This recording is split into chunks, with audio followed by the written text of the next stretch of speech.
Hello বন্ধুরা, আবারও চলে এলাম নতুন একটি ভিডিও নিয়ে। আর আমার নতুন ভিডিও তোমাদের সবাইকে অনেক অনেক স্বাগত।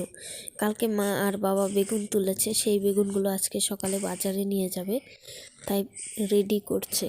টোটো এসে পড়েছে, এরপরে আমি ঝাঁট দেব।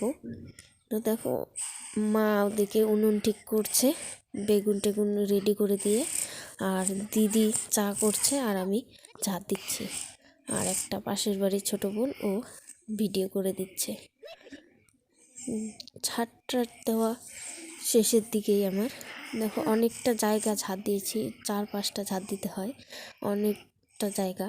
আর ওদিকে গরুগুলো আছে জন্য ওদিকে ঝাঁট দিতে পারিনি। আর মা এদিকে চা খাচ্ছে, এরপরে আমি ব্রাশ করে আমিও চা খাবো। তো আমিও চা নিয়ে চলে এলাম। সবাই বাড়িতে লাল চা খায়, আমি লাল চা খাই না বলে আমি দুধ চা খাচ্ছি। তারপরে স্কুলে যাব, স্কুল থেকে এসে দেখা হচ্ছে। তো স্কুল থেকে আমরা চলে এলাম, এসে দেখি বাবা পুকুর থেকে মাছ ধরেছে, মা মাছ কুটছে। এটা বড় মাছটা হচ্ছে সিলভার কাপ, আর একটা মিরকা, আর হচ্ছে মৌরলা মাছ। আজকের ভিডিওটা কেমন হয়েছে কমেন্টে জানিও। আজকের জন্য এইটুকুই, টাটা।